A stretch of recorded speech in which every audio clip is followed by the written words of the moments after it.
connu ou inconnu, qui est aujourd'hui assemblé pour étudier ce message que Dieu nous a donné. Je suis bien heureuse de pouvoir m'adresser à vous. Il est certain que quand on m'a proposé cette éventualité de vous parler, j'ai été très réticente parce que, étant maintenant dans ma 92e année, je ne me sens plus apte à faire un discours très valable, mais je sais que refuser de le faire, ce serait déshonorer celui qui m'a toujours aidé, conduite dans ma vie, et mon devoir le plus strict, mon devoir qui est aussi une joie, c'est de rendre témoignage pour son action bienveillante et constante que j'ai pu constater tout au long de ces années. Effectivement, dès ma petite enfance, j'ai eu conscience de la présence de Dieu dans ma vie. Déjà vers l'âge de 2-3 ans, dès que j'ai compris un peu quelque chose, mes parents m'ont initié à la prière, m'ont initié à discerner la présence de Dieu dans bien des événements de notre vie. Et je leur en suis très très reconnaissante. C'est au point que lorsque j'avais seulement 7 ou 8 ans et qu'il y avait des adventistes de passage chez nous, on m'appelait pour faire la prière. Ils étaient évidemment étonnés de m'entendre prier à cet âge-là, mais c'était le résultat d'une pensée permanente tournée vers Dieu.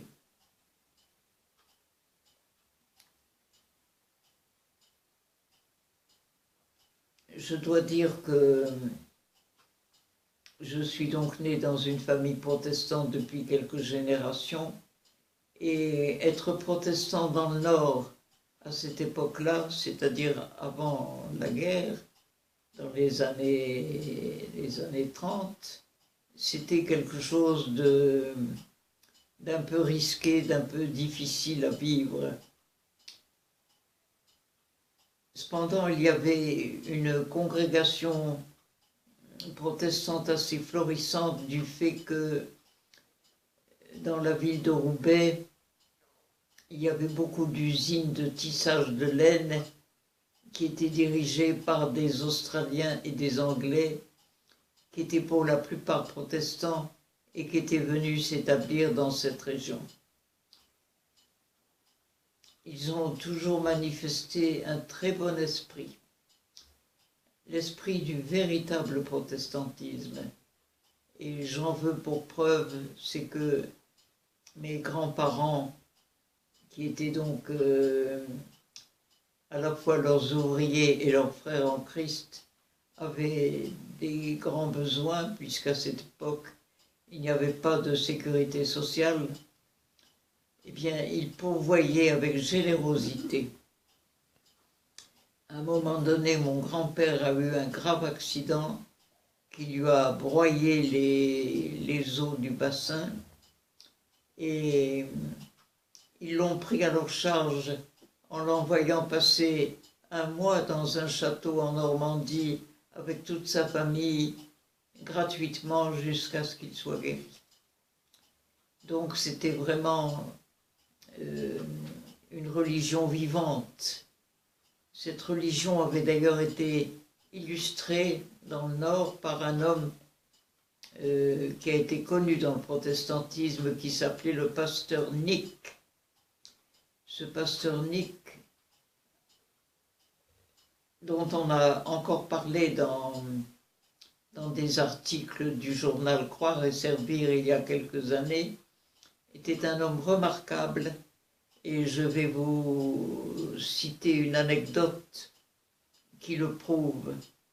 Un jour, il est monté dans un tramway et il s'est assis en face d'un monsieur qui était seul et qui semblait très triste. Il n'a pas parlé à ce monsieur, mais il a prié pour lui, ardemment. Et il a appris plus tard que cet homme avait pris le tramway pour aller se jeter dans le canal parce qu'il voulait se suicider.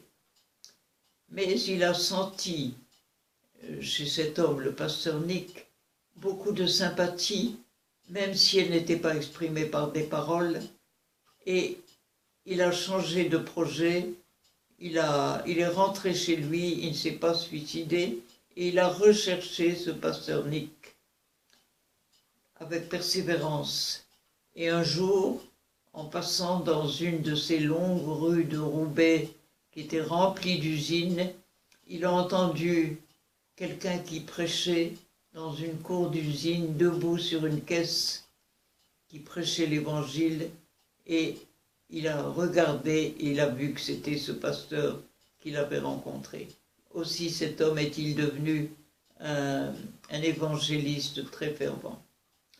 Voilà le genre de protestantisme qui était pratiqué à cette époque, certainement bien différent du protestantisme actuel qui a, comme le disait un pasteur ami, qui a dépéri et qui n'a plus le même esprit. Donc nous avions eu le bonheur, étant jeunes, de participer aux églises protestantes. Ma mère est devenue adventiste quand j'avais 4 ans, en 1928, elle a été baptisée, et je me souviens encore bien du jour de son baptême et des cantiques qu'on a chantés ce jour-là. C'était pour elle une détermination qui avait été motivée essentiellement par le fait qu'elle avait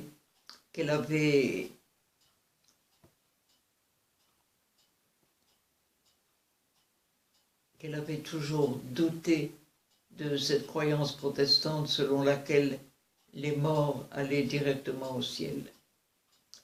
Et à la suite de son départ de l'église protestante, beaucoup de pasteurs et d'amis sont venus chez nous pour la convaincre de rester protestante, de ne pas devenir adventiste, mais elle a tenu bon. Et mon père, qui avait été abandonné dans son enfance et n'avait en somme aucune conviction religieuse, l'a toujours soutenue pour qu'elle reste dans l'église adventiste. J'ai été témoin de ces discussions théologiques. J'étais très jeune, mais ça m'intéressait passionnément. Et certainement que cela a laissé dans mon souvenir une trace et aussi un désir de rester ferme dans les convictions. Eh bien, voyez-vous, chers amis, ce message, tel que nous le connaissons aujourd'hui, à mon point de vue, c'est le summum de la vérité que Dieu révèle aux habitants de notre planète. Parce que ce message adventiste, tel qu'il a été énoncé dans le message de 88, répond réellement à tous nos besoins, aux besoins de notre cœur, de notre esprit, aux besoins de connaissance que nous avons. Nous aimons savoir d'où nous venons et où nous allons. Et nous sommes amplement renseignés par les ouvrages qui ont été inspirés à Ellen White, tels que Patriarches et prophètes, et aussi la tragédie des siècles, bien sûr. Eh bien, nous avons là de quoi répondre à des objections telles que celles que j'ai dans les 2 pages que j'ai sous les yeux. L'une d'elles est extraite d'un bulletin qui est apparu il y a 2-3 ans, un bulletin d'une association qui s'appelle l'ARPA, c'est-à-dire l'association des anciens employés de l'œuvre. Et il y avait eu une rencontre de l'ARPA en Suisse. Et il y a eu un article de l'épouse d'un pasteur dans ce bulletin qui dit ceci. Quelques questions se posent. Pourquoi n'avons-nous plus de prophètes alors que la caractéristique de l'Église du reste est le don de prophétie? Est-il possible que l'organisation remplace l'appel direct de Dieu? Dieu a-t-il tout révélé? Allons-nous nous contenter de lire et d'étudier les écrits prophétiques d'Ellen White? Prions pour que Dieu appelle des hommes et des femmes et qu'il suscite de nouveaux prophètes. Eh bien, inutile de vous dire que quand j'ai lu ce paragraphe, j'ai été très peiné de voir que cette sœur, qui est femme de pasteur, n'avait pas compris que dans les écrits d'Ellen White, nous avons tout ce que nous avons besoin de savoir dans ce temps de la fin. Nous sommes plus favorisés que toutes les générations qui nous ont précédés. Nous avons ce bonheur de comprendre les origines et la fin dans les livres comme Patriarches et prophètes et la tragédie des siècles. Et je me souviens qu'étant enfant, ayant 7 ou 8 ans peut-être, j'entendais souvent des amis adventistes qui venaient chez nous et qui employaient ces termes et qui disaient « La vérité, c'est de connaître les origines et la fin ». Et en effet, dans notre message, Dieu ne nous a rien caché. Et il a rempli notre cœur de cette connaissance dont nous avions besoin et qu'on ne trouve pas dans d'autres églises. Ainsi, nous sommes privilégiés aussi parce que nous savons que nous sommes à la fin des temps et que nous attendons le retour du Seigneur. Nous avons la conviction profonde, certainement que vous la partagez, que Jésus est à la porte. Et j'ai trouvé là aussi dans une revue adventiste récente un article d'un frère qui est archiviste à Collonges, Guido de la Meilleure, qu'il a intitulé « La dernière génération ». Et dans cet article, que je ne vous lirai pas entièrement, il a parlé de tous ceux qui, depuis le ministère d'Ellen White, attendent la fin des temps, attendent le retour de Jésus. Et il a même fait une liste avec les âges auxquels ces gens sont arrivés avant de mourir. Et sa conclusion est celle-ci, c'est que si tous ces gens-là qui attendaient le retour de Jésus ne l'ont pas vu revenir, eh bien c'est tout à fait inutile pour nous d'attendre ce retour de Jésus parce que nous allons connaître la même déception. Et il le dit clairement, il dit l'auteur, c'est-à-dire il avait donné une citation d'Ellen White qui parlait du retour de Jésus, a dit l'auteur s'est trompé. Son article a certainement eu une influence néfaste sur un certain nombre de vies de croyants, parmi lesquels des jeunes qu'on a ainsi privés d'une vie normale. On peut espérer que les futures dernières générations, entre guillemets, tireront des leçons de prudence de l'histoire. Alors en quelque sorte, il nous exhorte à ne pas attendre le retour de Jésus, puisqu'il y a déjà plusieurs générations qui l'ont attendu et qui ne l'ont pas vu revenir. Mais comme mon mari qui est décédé il y a quelques mois, vous le savez, 1 an et demi exactement, l'avait dit à un frère qui l'a visité à l'hôpital, il a dit « Jésus aurait déjà dû revenir, et s'il n'est pas revenu, c'est bien à cause de nous, parce que nous ne nous sommes pas préparés. »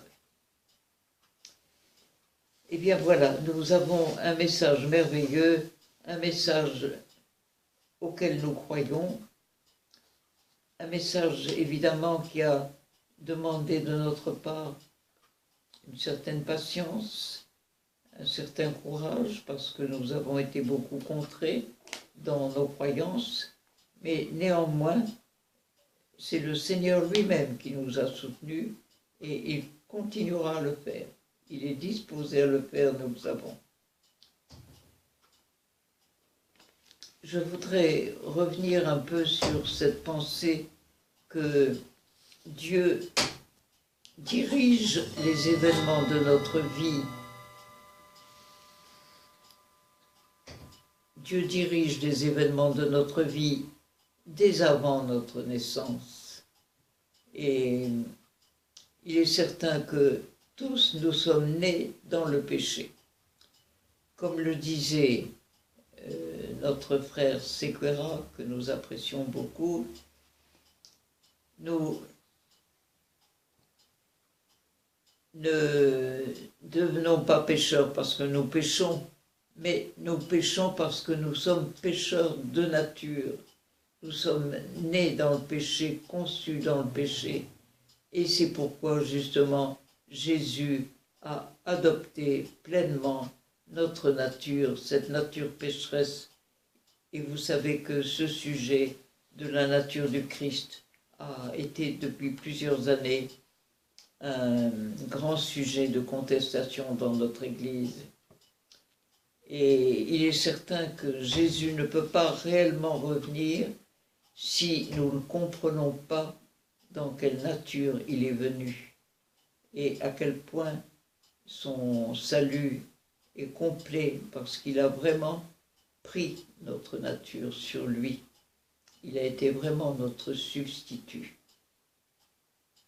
Bien que certains frères soient contre ce terme, nous savons qu'Ellen White l'a souvent employé.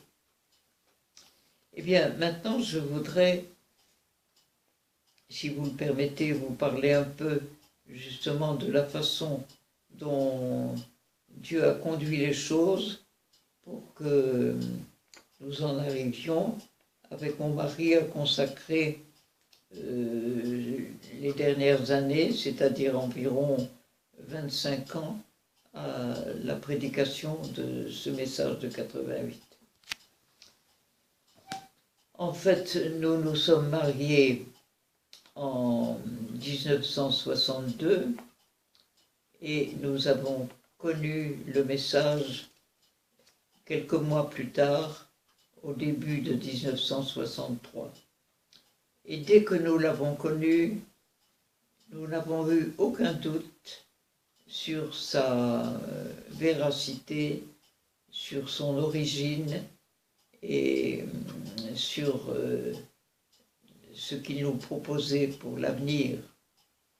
Nous n'avons eu aucun doute et malheureusement, nous avons rencontré beaucoup d'opposition. Mais au milieu de tout cela, Dieu était présent et nous a soutenus et nous l'en bénissons. Je voudrais revenir un peu, si vous le permettez, sur ce que j'ai connu étant enfant et qui a certainement aidé à m'orienter dans cette voie d'études, de lecture.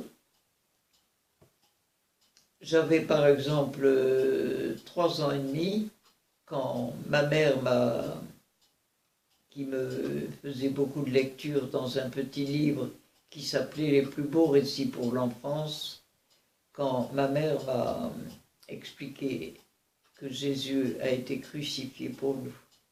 Et bien que j'étais toute petite, je me souviens que j'avais beaucoup pleuré.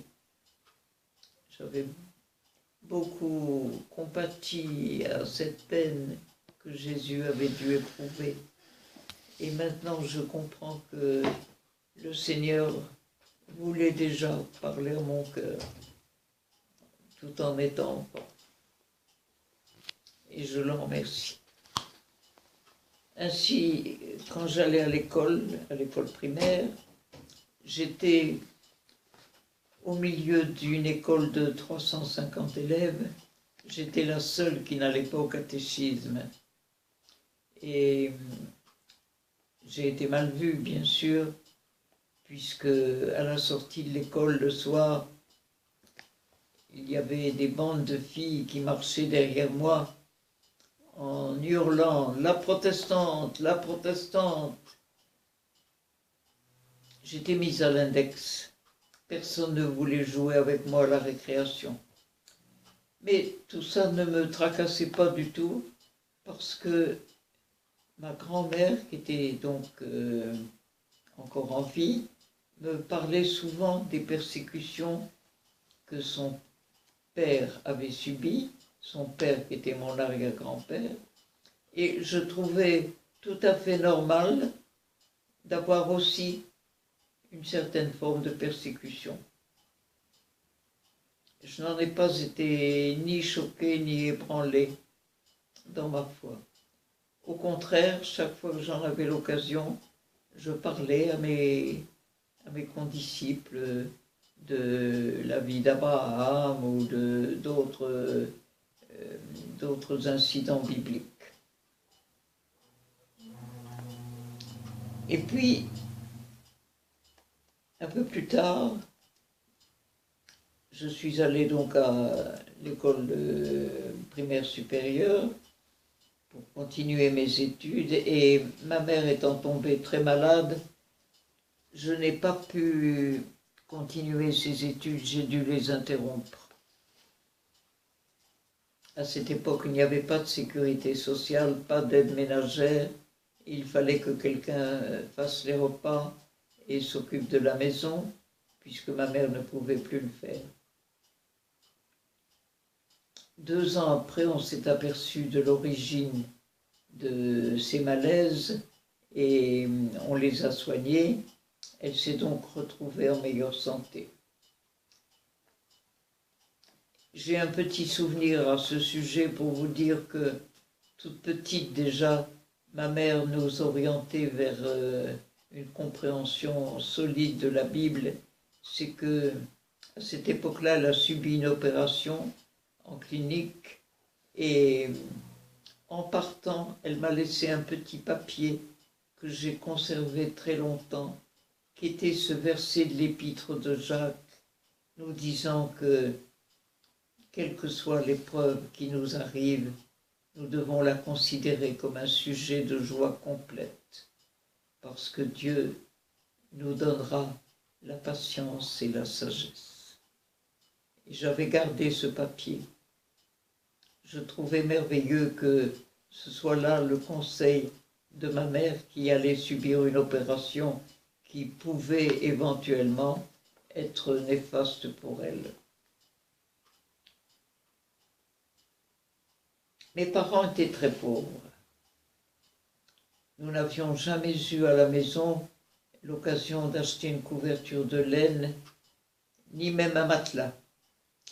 Nous faisions des matelas avec des vieux morceaux de tissu coupés, ce qui montrait que nous étions pauvres. Mais nous ne souffrions pas de cette pauvreté, parce que nous avions une telle confiance en Dieu, une telle certitude que c'était lui qui nous conduisait, que cela ne nous paraissait pas important. Et c'était vrai, parce qu'au moment où nous avons eu besoin d'avoir davantage d'argent, eh bien Dieu nous l'a donné. Et ce moment s'est situé au début de la guerre, après l'Exode, durant lequel nous avons d'ailleurs fait des expériences spirituelles extraordinaires de protection. Et peu de temps après l'Exode, on a demandé à ma mère ce que je voulais faire. Et ma mère a répondu à cette personne qui posait la question, eh bien, elle voudrait aller dans une école missionnaire en Haute-Savoie, mais comme c'est la guerre, c'est impossible, elle ne peut pas y aller parce qu'on ne peut pas obtenir de laissez-passer. Et à ce moment-là, cette personne nous a dit, mais moi j'ai été déléguée par la préfecture de Lille pour être secrétaire du commandant allemand de la commandanture. Et je peux lui faire signer un laissez-passer sans problème. C'est ce qui s'est passé, donc j'ai pu partir à Collonges avec un laissez-passer. Et je dois ajouter ici que l'année suivante, à Collonges, c'est-à-dire l'année 42-43, l'année scolaire 42-43, il y avait une telle pauvreté en France qu'il n'y avait plus de charbon pour chauffer les bâtiments à Collonges et il n'y avait plus rien à manger. Aussi, l'œuvre adventiste a décidé de fermer l'école pendant l'hiver et de demander à tous les élèves de rentrer chez eux.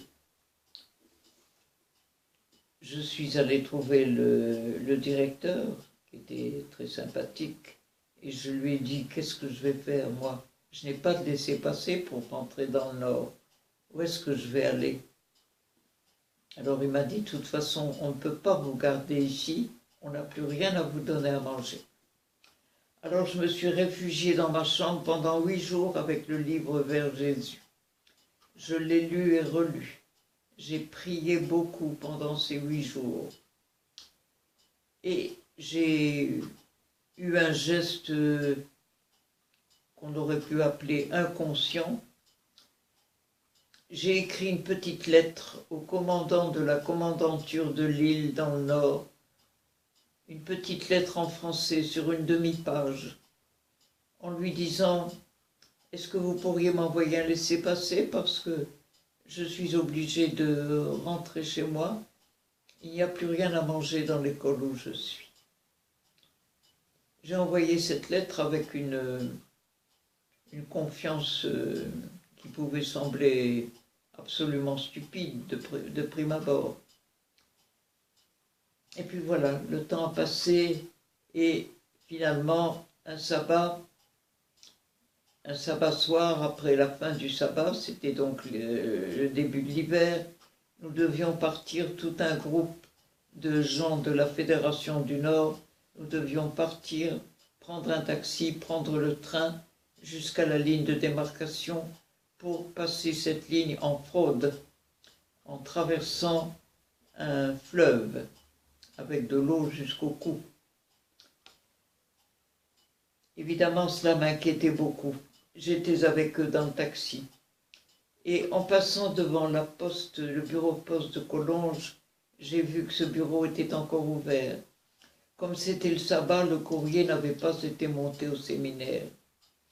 Et j'ai demandé à la postière, est-ce qu'il y aurait une lettre à mon nom dans ce courrier? Et mon laissez-passer était là. Il était arrivé à la limite extrême pour m'éviter tous ces ennuis. Et ces ennuis étaient encore plus grands que j'avais pu l'imaginer, puisque ceux qui sont passés en traversant cette rivière ont été refoulés et certains ont été emprisonnés. Alors vous voyez comment la foi, même une foi qui pouvait paraître stupide, c'est-à-dire aller écrire une petite lettre en français au commandant de la commandanture de Lille, ça pouvait sembler complètement inhabituel et puis il semblait qu'il n'y aurait pas de résultat. Et en fait, il y a eu un résultat au moment voulu. C'est pourquoi j'ai toujours eu une grande confiance dans la direction de Dieu. Et je continue à l'avoir parce que je sais que même les événements de notre vie qui peuvent sembler négatifs, finalement, avec l'intervention du Seigneur, ils deviennent positifs.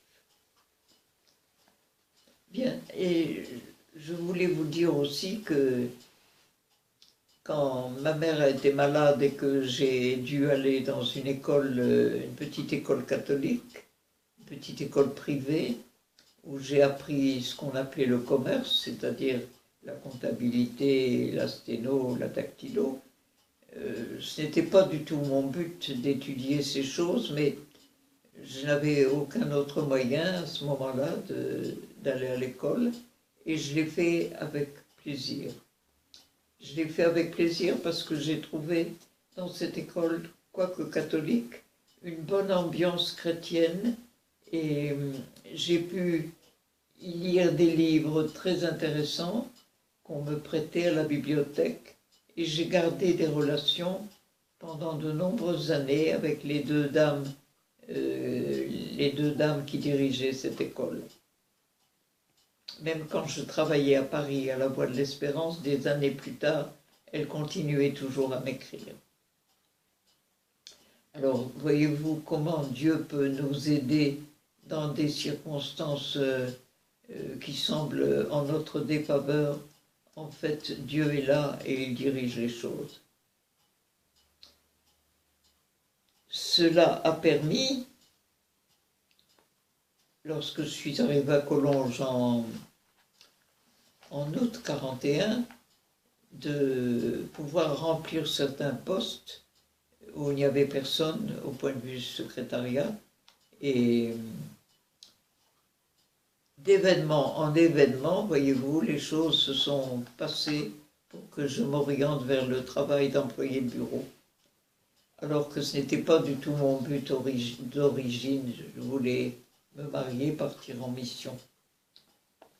Et là encore, une autre fois, il y a eu vraiment un miracle du Seigneur, quand je suis, après le fameux hiver où l'école avait été fermée faute de nourriture et de chauffage, quand je suis retournée en automne comme élève à Collonges, en arrivant là-bas, évidemment, j'ai déballé mes valises, je me suis installée et je suis allée voir la préceptrice pour lui dire « Est-ce que je peux aider quelque part? Maintenant, je n'ai rien de spécial à faire. » Alors elle m'a dit « Eh bien, descendez à la cuisine, on fait des conserves de tomates et vous aiderez aux conserves de tomates. » Il n'y avait pas 5 minutes que j'étais là, que la préceptrice descend à la cuisine et elle dit « Est-ce qu'il y a ici quelqu'un qui sait taper à la machine ?»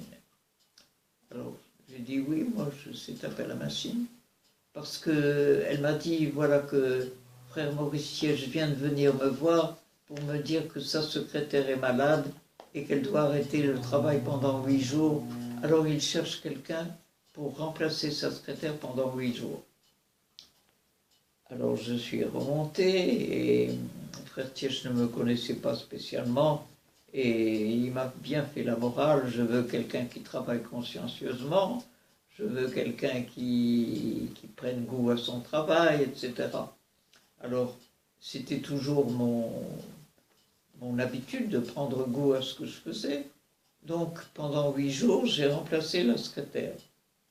Et au bout des 8 jours, il m'a dit « Je ne la reprends pas, c'est vous que je garde, parce que vous faites le travail comme ça me convient. » Donc il m'a gardé, et il m'a gardé pendant 16 ans jusqu'à sa mort. Donc ça a été vraiment, encore là, voyez-vous, si je n'avais pas été là, en train de faire les conserves de tomates, eh bien je n'aurais pas su que frère Thiège cherchait quelqu'un, et finalement, Dieu se sert de toutes petites choses dans notre vie pour des grandes orientations.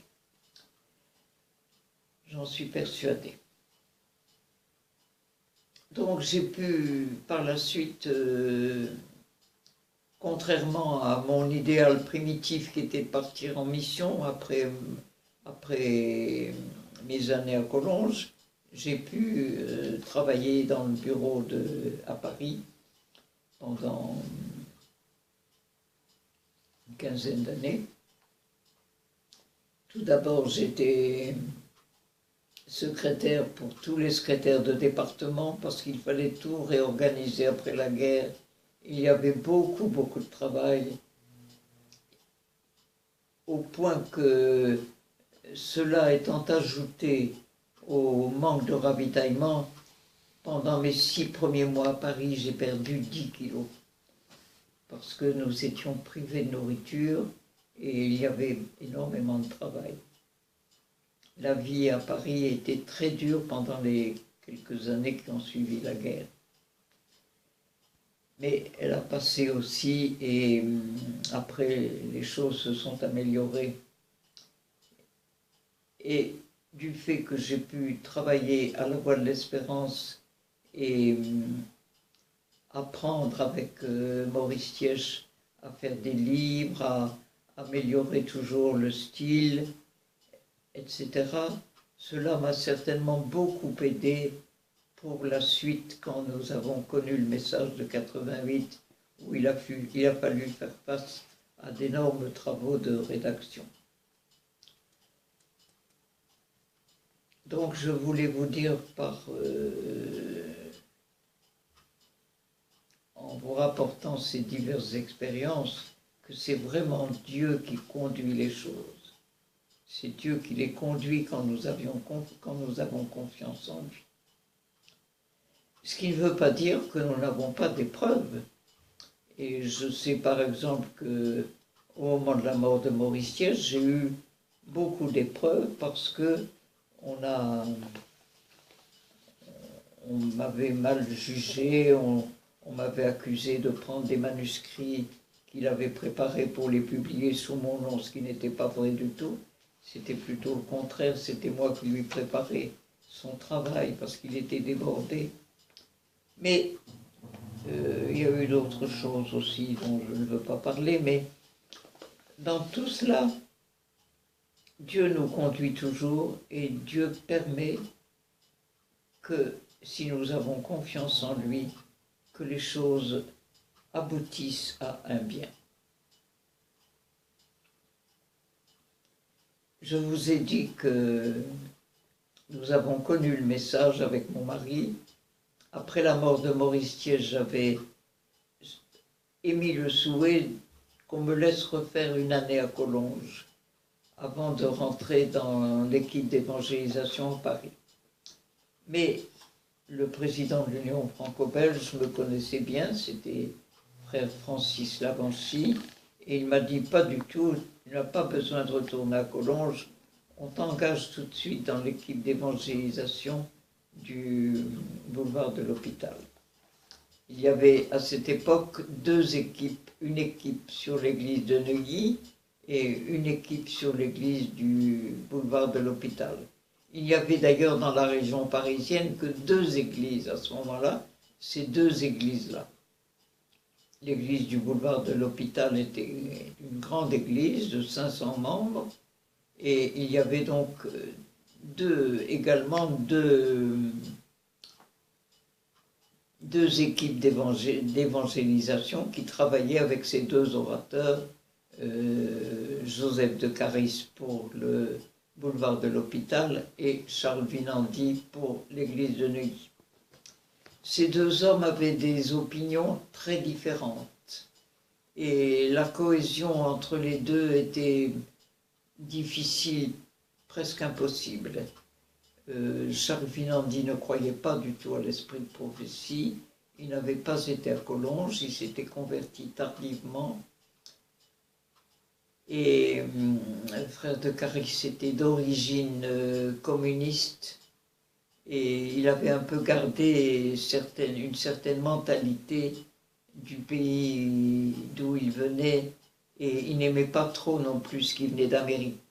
Ce qui fait qu'il y a eu pas mal de conflits parce qu'il n'acceptait pas facilement l'autorité de la conférence générale. Enfin, nous avons travaillé dans une ambiance qui n'était pas sans conflit, sans combat, sans bataille. Et la preuve en est, c'est que au moment où Georges et moi, nous avons justement quitté Paris, quitté l'équipe d'évangélisation, à ce moment-là, frère de Caris avait aussi quitté l'œuvre adventiste. Il y avait en France, à cette époque-là, d'énormes perturbations chez les laïcs, parce que beaucoup de laïcs voulaient faire des mouvements indépendants, étant conscients que les dirigeants n'étaient pas vraiment dans la note du bon message adventiste. Évidemment, nous n'avions pas tous les livres de l'esprit de prophétie que nous avons aujourd'hui. Nous avions le livre Premiers écrits, Message à la jeunesse, et naturellement les livres de la destination éternité, qui sont très importants. Mais par exemple, le livre Jésus-Christ, nous n'en avions que des extraits. Nous n'avions pas le livre complet encore. Donc, il y a eu, je dois le dire, de nombreux conflits à cette époque. Et en allant à un congrès en tant qu'évangéliste en 63, nous étions encore dans l'équipe d'évangélisation. À Paris, nous sommes allés à un congrès de la fédération où un frère est venu qui avait séjourné aux États-Unis. Ce frère était pasteur adventiste à cette époque-là. Il avait fait ses études à Collonges en même temps que mon mari. Et il s'appelait frère Yves Risler. Et je me souviens toujours de l'avoir rencontré sur un trottoir lors de ce congrès, sous une pluie battante, et il m'a posé une question qui m'a bouleversée et qui a bouleversé ma vie.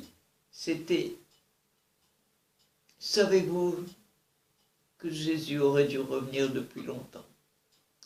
Alors ça, pour moi, ça a été quelque chose d'extraordinaire, parce que j'attendais le retour de Jésus. Je l'attendais depuis ma jeunesse, je l'attendais depuis l'âge de 20 ans, j'attendais le retour de Jésus. Et quand il m'a dit: savez-vous que Jésus aurait dû revenir et qu'il n'est pas revenu parce qu'on n'était pas prêt, alors cela m'a complètement bouleversé. Il m'a dit: si vous voulez en savoir davantage, venez ce soir dans notre chambre d'hôtel et nous allons en parler.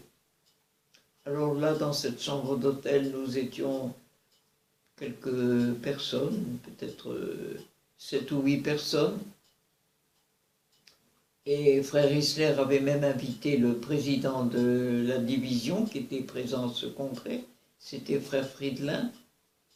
Et il a montré cette brochure qu'il avait faite à la suite de ce qu'il avait appris sur le message de 88 aux États-Unis. Et quand frère Friedlin a vu cette brochure, il l'a rejetée violemment en disant: si je croyais à ce qui est écrit là-dedans, je perdrais mon poste. Je ne veux pas en entendre parler. Donc la guerre a commencé tout de suite. Immédiatement, tous ceux qui voulaient lire cette brochure et y croire étaient mal vus. Et frère Risler lui-même en a bien payé les conséquences, puisque de pasteur, il a été mis colporteur. Ensuite, on lui a enlevé la possibilité de colporter et on a fini par le radier comme membre, alors qu'il n'avait fait qu'énoncer la vérité. Et finalement, il est mort il y a seulement quelques années dans une maison de retraite protestante, après bien des luttes et des souffrances. Voilà ce que je peux vous dire concernant ce message. Et par la suite, avec mon mari, nous sommes tout d'abord allés 2 ans au moment du départ de frère de Caris de l'œuvre. Nous avons été sollicités pour aller 2 ans aux Homos, qui était une œuvre laïque, une œuvre qui avait été justement mise sur pied par un mouvement laïque qui voulait, disons-le entre nous, donner des leçons à l'œuvre. Et malheureusement, ces leçons n'étaient pas très évidentes puisque quand nous y sommes allés, quand j'y suis allée, j'ai été nommée gérante, j'ai trouvé une comptabilité absolument presque inexistante, mais qui comportait beaucoup de vols et de mensonges, et évidemment cela ne m'a pas édifié pour y rester longtemps. Je suis quand même resté 2 ans là-bas, j'avais essayé de faire pour le mieux, et finalement ça a été quand même pour un bien, puisque nous avons pu faire dans cette propriété des Homos une rencontre avec Frère Isler et d'autres prédicateurs du message de 88. Nous avons fait une rencontre pendant 1 semaine pour étudier le message, et il y a eu des frères qui sont venus de toute la région, si bien que nous étions plus de 100 personnes pour étudier le message. Et encore aujourd'hui, il y a des enfants de ceux qui étaient présents à cette réunion qui sont toujours participants et croyants au message. Donc il y a eu quand même des bénédictions. Et il y a eu aussi une bénédiction importante, c'est que c'est là que mon mari a connu quelqu'un qui a pu l'orienter vers le travail d'aumônier. C'était une pensionnaire qui a pu lui donner des directives. Le fils de cette pensionnaire était aumônier dans l'armée, et il a eu quelques directives qui lui ont permis plus tard de devenir aumônier, en quelque sorte de son propre chef. Parce que quand nous avons quitté les Homos, on nous avait proposé plutôt, de rentrer dans l'équipe de Charles Vinandi à Paris. Mais ça ne nous tentait pas du tout, parce que nous connaissions l'état d'esprit d'opposition aux écrits d'Ellen White qui régnait dans cette équipe, et nous ne voulions pas en faire partie. Alors nous étions pendant quelques mois ce qu'on pourrait appeler sans travail. Et après avoir logé dans un château, nous avons logé dans une mansarde à Angers, où mon mari en était réduit à mettre tous ses livres et tous ses papiers dans un grenier à côté de la chambre que nous avions louée. Et nous étions là sans travail, ni l'un ni l'autre, sans savoir ce que serait notre avenir. Mais dans l'esprit de Georges, il y avait ce désir, étant donné que son père avait été dans l'armée, il y avait ce désir de devenir aumônier.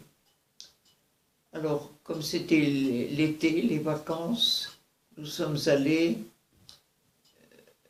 passer 8 jours chez les parents de mon mari qui habitaient en Alsace. Et en rentrant, c'était donc le mois d'août, en rentrant, nous sommes passés par Paris, puisqu'il fallait que nous retournions dans notre mansarde à Angers. Nous sommes passés sans rien me dire, sans rien me dire de son projet. Il me dit: j'aimerais passer un moment à la rue de Clichy, c'est-à-dire au centre du protestantisme.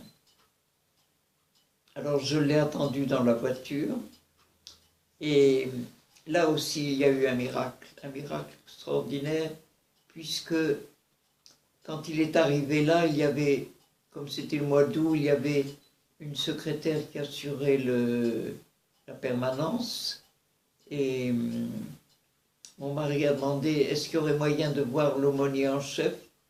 Et la secrétaire lui a répondu: eh bien, il est en vacances, mais il vient d'arriver pour prendre son courrier. Allez-y vite dans son bureau parce qu'il ne sera là que quelques minutes.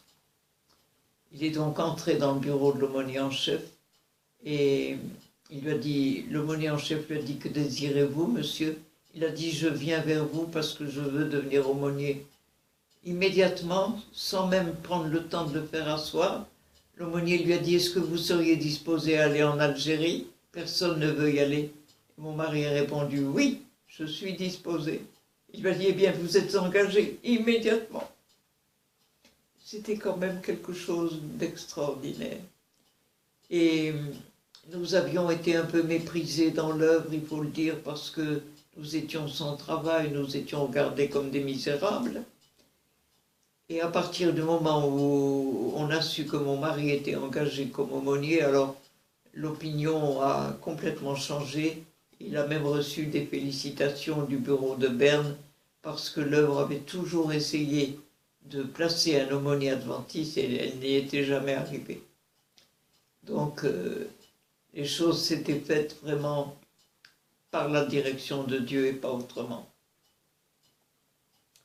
Donc il s'est préparé à ce travail pour lequel il était certainement doué, puisque j'ai retrouvé encore récemment dans ses papiers quantité de lettres qui lui avaient été adressées par des soldats qu'il avait contactés pendant son ministère, et combien ces soldats appréciaient tout ce qu'il leur avait enseigné et souhaitaient le revoir le plus souvent possible pour qu'il continue à leur parler de la Bible. Voilà comment Dieu a dirigé les choses d'une manière tout à fait providentielle au début de notre contact avec ce message.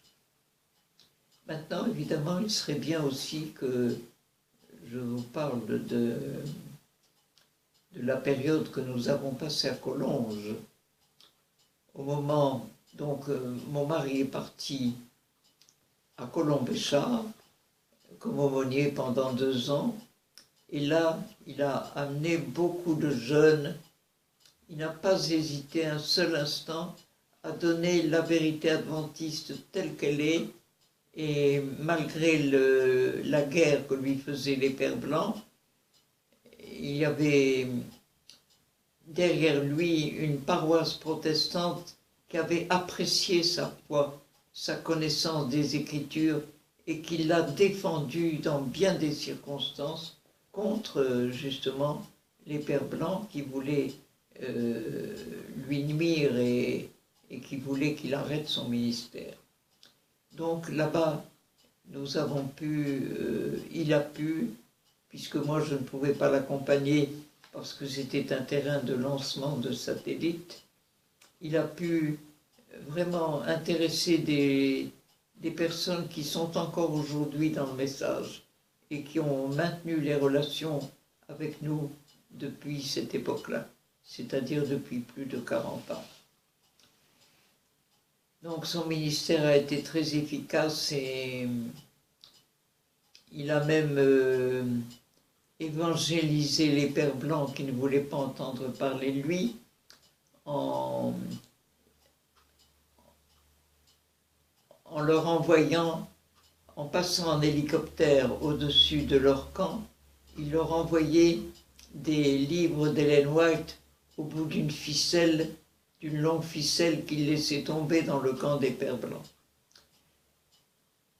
Voilà, il avait vraiment le désir de faire connaître ce message le plus possible. Et quand il est rentré donc d'Algérie, il a été nommé à Dijon. Et à cette époque-là, moi j'avais travaillé au bureau du boulevard de l'Hôpital comme secrétaire pendant qu'il était en Algérie, mais ma santé était très mauvaise par rapport à ma colonne vertébrale et j'avais eu un arrêt de travail décidé par la Sécurité sociale pour 3 ans. J'avais 3 ans d'arrêt de travail parce que j'avais une très mauvaise colonne.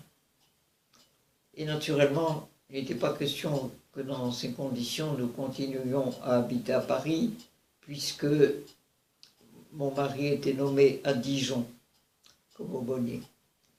Alors, nous avons appris,